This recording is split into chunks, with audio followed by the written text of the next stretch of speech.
জর্জিয়ায় দ্বিতীয় দিন।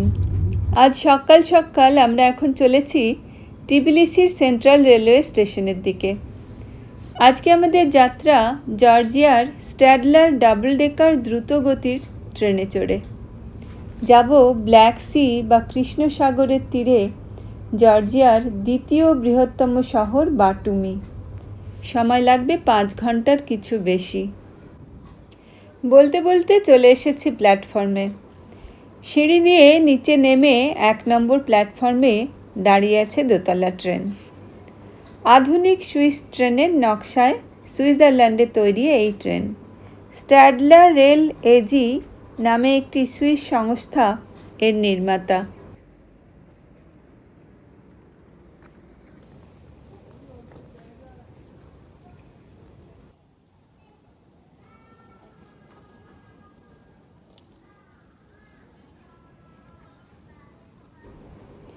ট্রেনে 3 রকমের শ্রেণী: বিজনেস ক্লাস, ফার্স্ট ক্লাস এবং সেকেন্ড ক্লাস।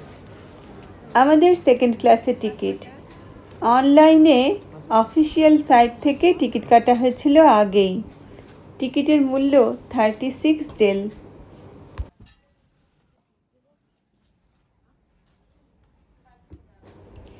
আমাদের বসার সিট নিচে হলেও কৌতূহলে একটু ট্রেনের ওপরের তলা ঘুরতে গেলাম।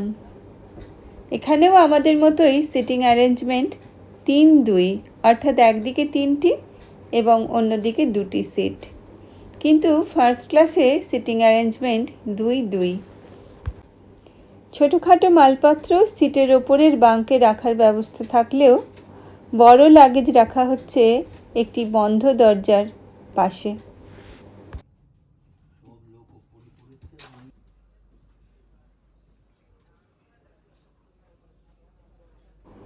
ছেড়ে দিল ট্রেন। জানলার বাইরে জর্জিয়ার প্রকৃতি দেখতে দেখতে আমরা রওনা দিলাম বাটুমির উদ্দেশ্যে।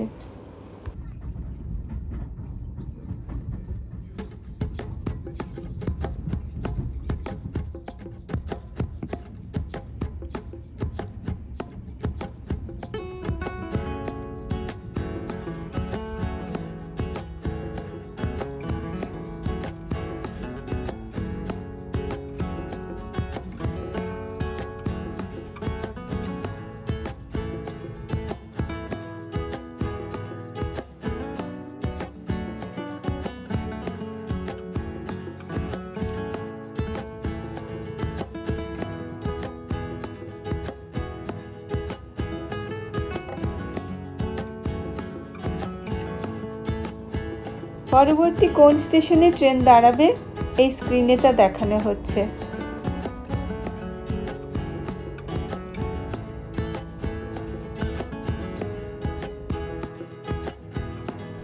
বেশ পরিচ্ছন্ন টয়লেট।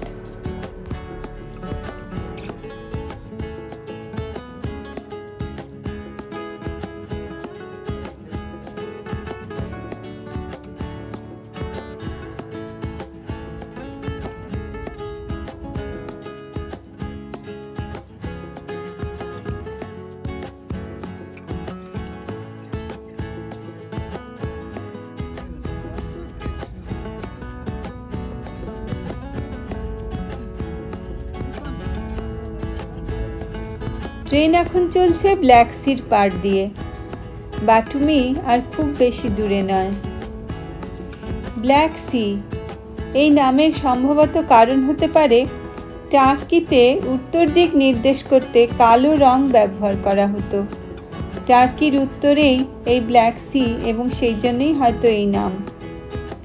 এছাড়া নাবিকেরা শীতকালীন ঝড়ের সময় সমুদ্রের কালো রং দেখে এরকম নামকরণ করে থাকতে পারেন। উপরিতলের 100 থেকে 150 মিটার পর্যন্ত বাদ দিয়ে সাগরের বাকি অংশ অক্সিজেন শূন্য এবং হাইড্রোজেন সালফাইড যুক্ত। এই অঞ্চলে কোনো প্রাণী বাঁচতে পারে না।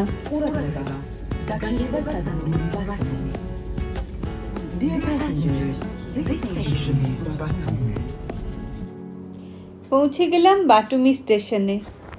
এরপর ট্যাক্সি নিয়ে চললাম বুলেভার্ড রোডে আমাদের হোটেলের উদ্দেশ্যে।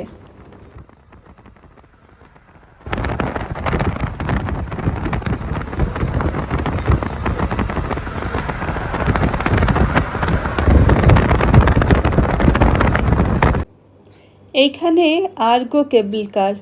এখান থেকে কেবল কার যায় পাহাড়ের চূড়ায়, যেখানে সন্ধ্যাবেলায় কালচারাল প্রোগ্রাম হয়।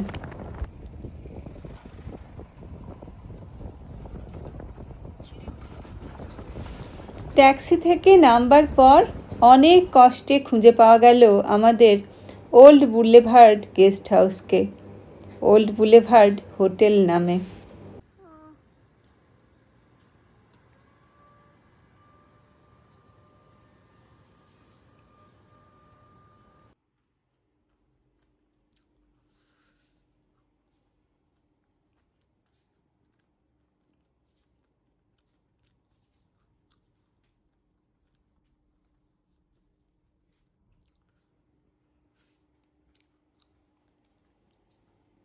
এরকম দুই চিৎপাত শুয়ে আছো, এর মধ্যে ছবি তুলে দিলাম।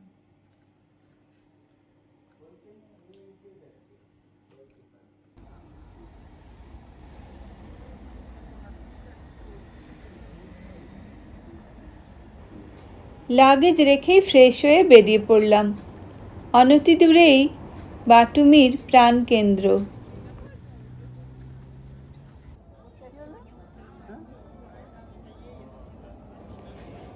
থিয়েটার স্কোয়ারে একটি রেস্টুরেন্টে দুপুরের লাঞ্চ সারলাম, পিৎজা এবং চিকেন খিনকালি খেয়ে, যাকে বলা যেতে পারে এক ধরনের ডাম্পলিং।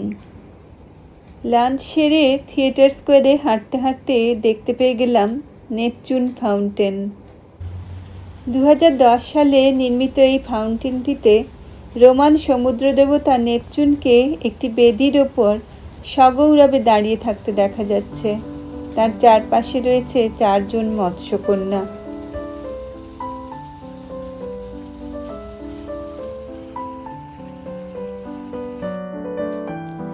এটি বাটুমি টাওয়ার, একটি 200 মিটার উঁচু গগনচুম্বী অট্টালিকা।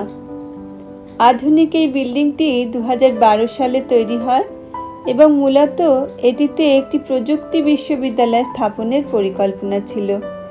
বর্তমানে এটি জর্জিয়ার দ্বিতীয় উচ্চতম বিল্ডিং এবং লে মেরিডিয়ান হোটেল।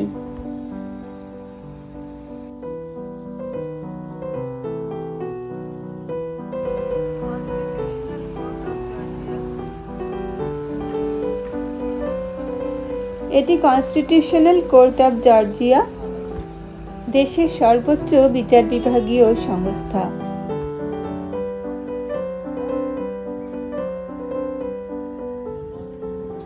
আমরা এখন রয়েছি ইউরোপ স্কোয়ারে, আর সামনেই astronomical clock tower.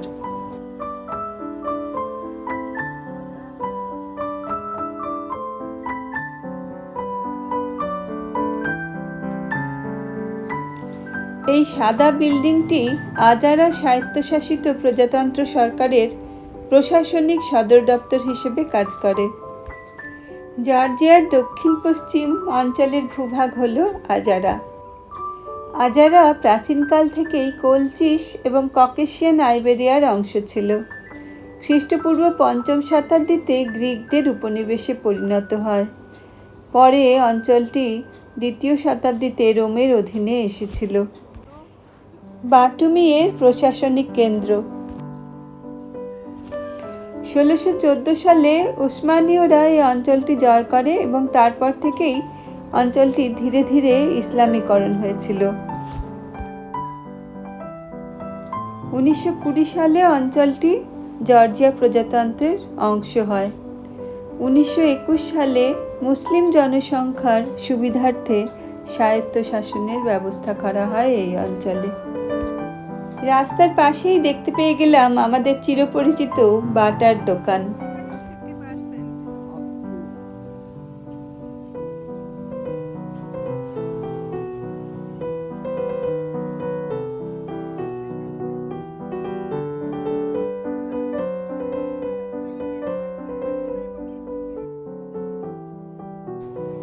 Armenian Apostolic church.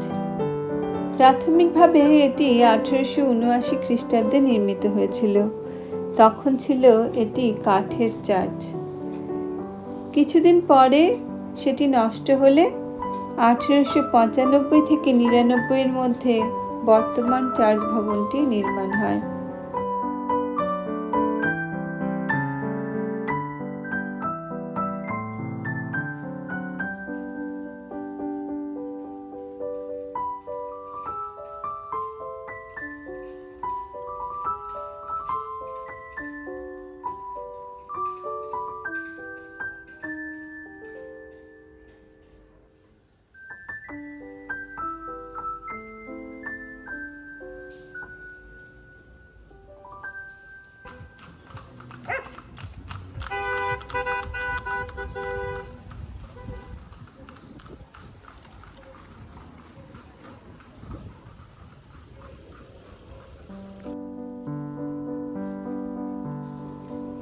ইনি মেমে দাবাশিদজে।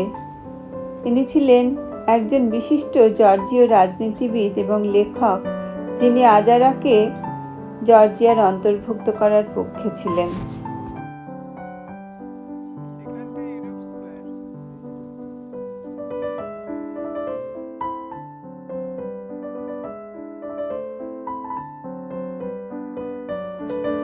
এই সেই অ্যাস্ট্রোনমিক্যাল ক্লক টাওয়ার।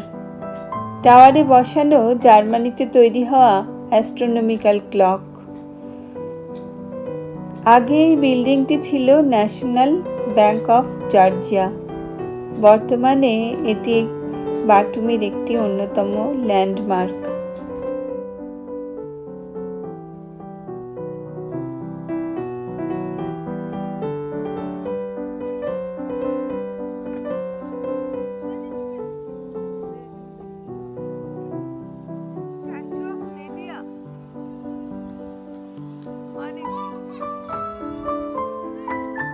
স্তম্ভটিতে গ্রিক পুরাণের কলচিস রাজকুমারী মেডিয়ার প্রতিকৃতি। কলচিস হল পশ্চিম জর্জিয়া বা কৃষ্ণসাগরের পূর্ব উপকূল। মেডিয়ার হাতে ধরা সোনার ফ্লিস তখনকার এই অঞ্চলের সম্পদ ও সমৃদ্ধিকে বোঝায়।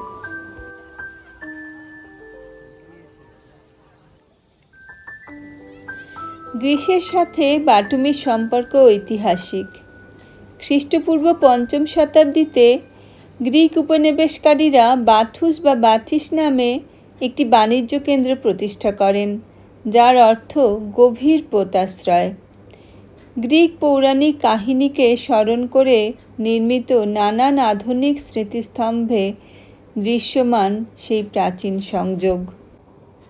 বাটুমি এই নামটি সম্ভবত গ্রিক শব্দ বাথিস লিমেন থেকে এসেছে, যার অর্থ গভীর বন্দর।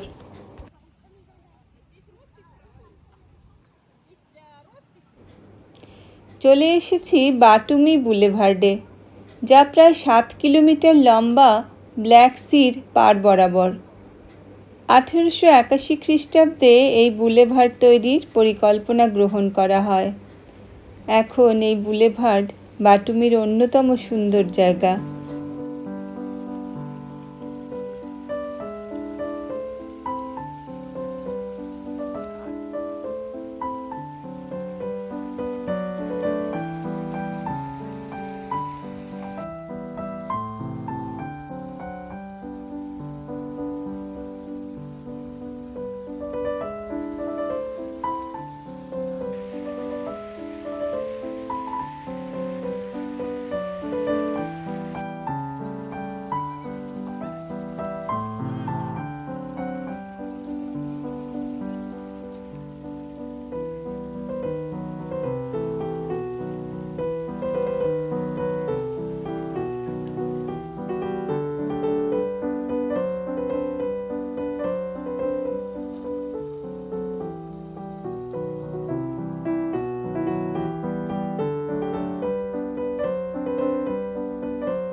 এটি হলো বাটুমির অ্যালফাবেট টাওয়ার।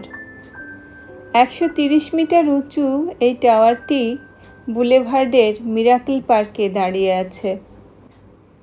2011 সালে টাওয়ারটি তৈরি হয়েছে জর্জিয়ান বর্ণমালার 33টি অ্যালফাবেটকে স্মরণ করে।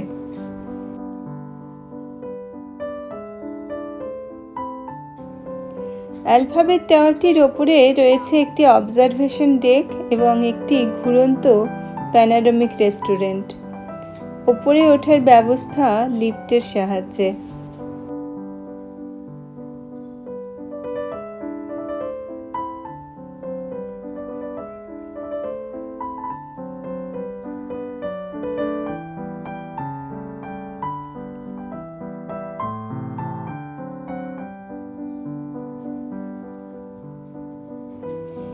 ইউ, মি অ্যান্ড বাটুমি বুলেভার্ডের এই স্কাল্পচারটি একটি জনপ্রিয় ফটো স্পট।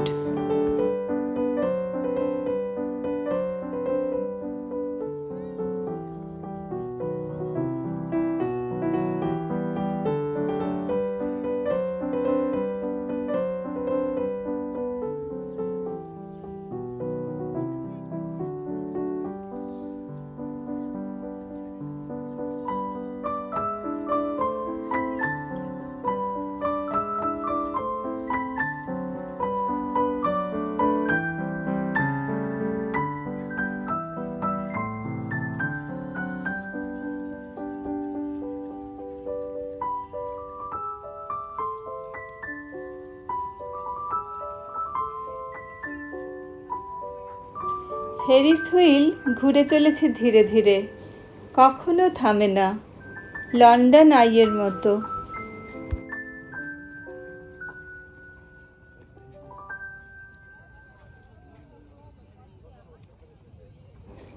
এখানে মনে হয় কোনো শুটিং বা ফটোশ্যুট চলছে।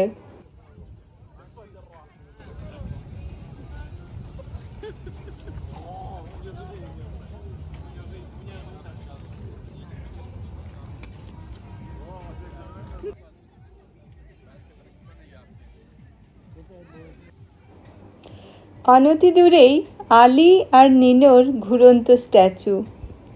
এত ধীরে ধীরে ঘুরছে যে তেমনভাবে লক্ষ্য না করলে বোঝাই যায় না। 1937 সালের একটি উপন্যাসের ওপর ভিত্তি করে স্ট্যাচু দুটি। একটি আজারবাইজানি মুসলিম ছেলে আলীর সাথে এক জর্জিয়ান খ্রিস্টান রাজকন্যা নিনোর প্রেমের কাহিনী, যার পরিসমাপ্তি করুণ। স্ট্যাচু দুটি ঘুরতে ঘুরতে 10 মিনিট অন্তর মিলিত হয় এবং একে অপরের মধ্যে দিয়ে আবার দুই প্রান্তে চলে যায়। সামাজিক, সাংস্কৃতিক ও যুদ্ধের প্রতিবন্ধকতার মধ্যে দিয়ে গিয়েও তারা মিলিত হবার পরই আজারবাইজান ও সোভিয়েত যুদ্ধ কেড়ে নেয় আলীর প্রাণ। এই গল্পই উপজীব্য এই স্ট্যাচু দুটির।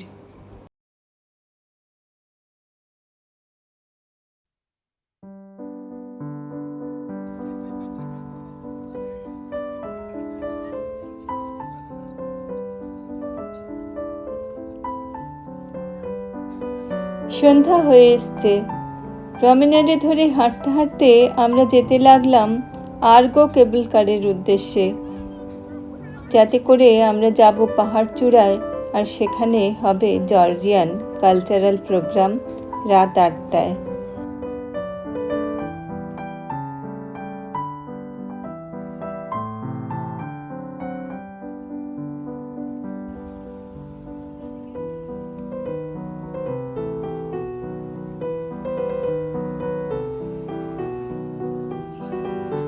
দ্রুত পায়ে হাঁটতে হাঁটতে চলে এলাম কেবল কার পয়েন্টে।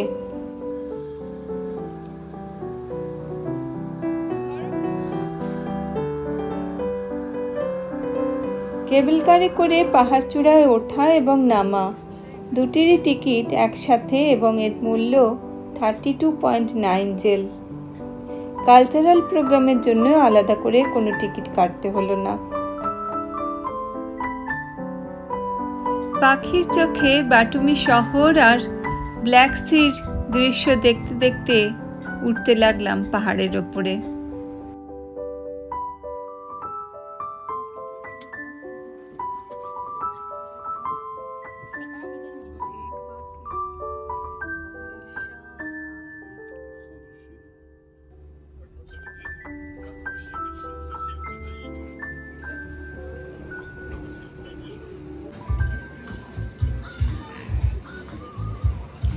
পাহাড় চূড়ায় পৌঁছতে না পৌঁছতেই শুরু হয়ে গেল অনুষ্ঠান।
আবার যথারীতি কেবল কারে চড়েই নেমে এলাম নিচে।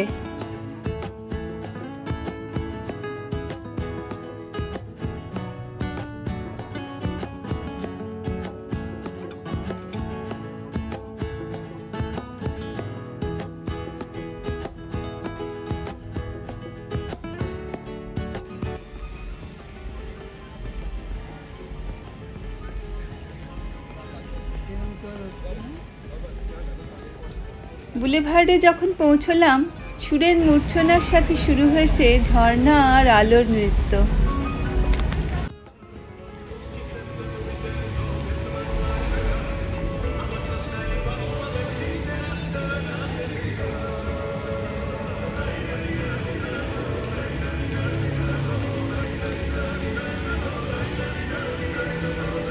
এই সুরের মূর্ছনা নিয়েই ফিরে চললাম হোটেলের দিকে। আগামীকাল সকালে বাটুমিতে কাটিয়ে দুপুরবেলা বাসে করে ফিরবো আমরা টিবিলিসিতে।